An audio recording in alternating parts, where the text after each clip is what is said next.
Swiss are very eager to accommodate, and so that's the way. My family's French. I know whereof I speak. So let's get to this redistribution question in the time we have left. I've talked about this before, but somehow I need to go through this repeatedly because it's something that resists me here in these audiences. Is a change in the tax structure, for example, taxing wealth, taxing intangible wealth, taxing tangible wealth at new levels, taxing income at higher levels the way they want to, and so on. This is a redistribution of wealth. Absolutely it is. Of course it is. It is a redistribution. The only difference it is from previous redistributions is the direction of the redistribution, not the existence of the redistribution. Redistribution is what the different classes in this country fight over at the level of the state. They're always fighting to redistribute wealth and income. That's what they do. So the only interesting question is, how's it going? Who's losing and who's winning? And I hope I've shown you that you, most of you and people like you and me are, don't take this the wrong way, losers in this arrangement. But it doesn't have to be that way. We could redistribute. We could. We could change the tax structure. That's really what Bernie and Elizabeth Warren are trying to do. They're trying to redistribute the other way by changing the tax structures, reversing what has been done in the last 30 or 40 years. And you do know, because the history here is important, the reason the redistribution went from the poor and the middle to those at the top in the last 40 years was a concerted effort by those people because they had been outraged by the redistribution the other way in the 30s and 40s. When the Depression hit in 1929, and suddenly millions of Americans were without a job, were without income, without any wherewithal to make their mortgage payments, so they lost their homes. You know, the scenario you may remember from reading The Grapes of Wrath or books like that, where it's all laid out, usually better than economists ever did it. What happened in that Great Depression was extraordinary in American history. You had a revolution from below. 4 organizations. Again, I keep telling this history, but I can tell from your faces that it's not all there yet. So there were the following 4. The greatest union organizing drive in the history of the United States, the CIO, 1930, 1940. More people joined labor unions in that short period of time than had ever done so before and that have ever done so since. We've never had it again. Millions of people made the following calculation. For me and my family, I've got a better chance to get through this depression if I join a union than if I don't. A very basic idea. And that idea, of course, had to be taught, had to be persuaded. And that function fell to 3 political organizations, 2 socialist parties and a communist party, who had tens or hundreds of thousands of members in those years. Those were big, powerful organizations, and they worked very closely with the CIO to bring all these people minimally into the labor movement, maximally into these socialist and communist parties. And they were, the socialists and communists, the leaders, the militants, whatever you want to call them. And they succeeded. They went to Roosevelt, the president, again, and they said to him basically, not in these words, but this was the message.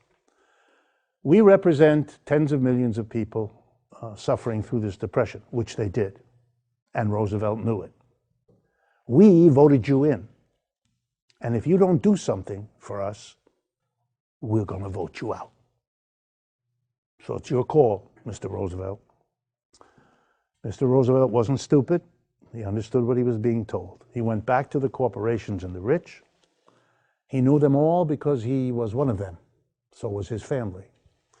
And he said to them, I just had this meeting with the communists, the socialists, and the unions, and here's what they told me, what I just told you.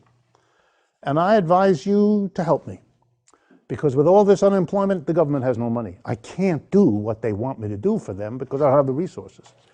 You do, looking right at them. You've got the money. So here's the deal.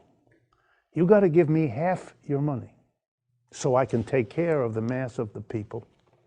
And that way, I will stay in office. And I got to tell you, the communists and socialists, they winked at me. And I know what the wink meant. It's 1930. That's only 13 years after the revolution in Russia. Everybody had that in their head. You don't give me the money, I don't take care of them. Here's my advice. You won't have any money to give anybody. It'll be over. He persuaded half of them. The other half he never persuaded. They wanted him to use the army to kill all those people. Those are the ancestors of the Koch brothers. But he only needed half of them. He only needed half of them. Yeah, Liberty League and other organizations. But half of them believed, they didn't like it, but they believed what Roosevelt was telling them. That's all he needed. He went back to the socialists, communists, and unions, and he said, okay, I got a deal. Got a deal. I'm going to do more for the suffering millions in this country than you even asked me to. I'm going to do it. But you got to do something for me. No more talking about revolution, none of that. That stuff's got to stop. Because if you do that, I can't get this deal.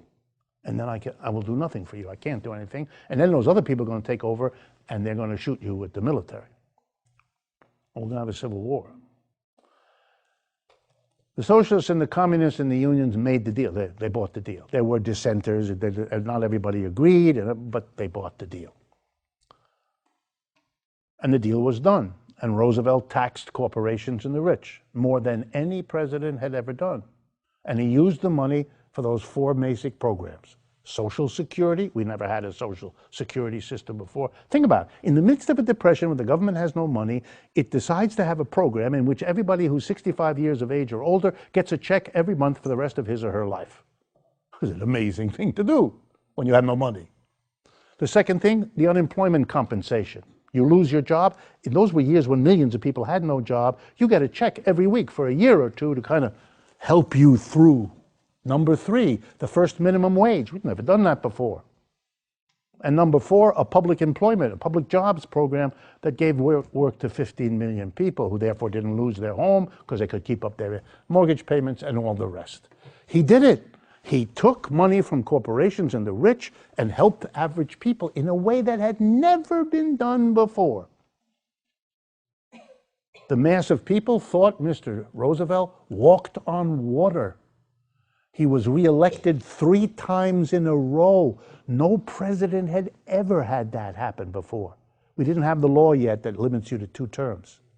That law was passed after Roosevelt died in 1945 to prevent, for the Republicans, this happening again. They were traumatized. Let me just repeat the lesson. The president who taxes corporations and the rich to help average people is the most popular president the country ever had. There were some of us who went to Obama and said, you know how you're going to be a great president, Mr. Obama? Do that. He didn't.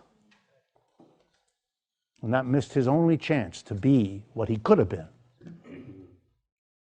What he could have been, but he didn't.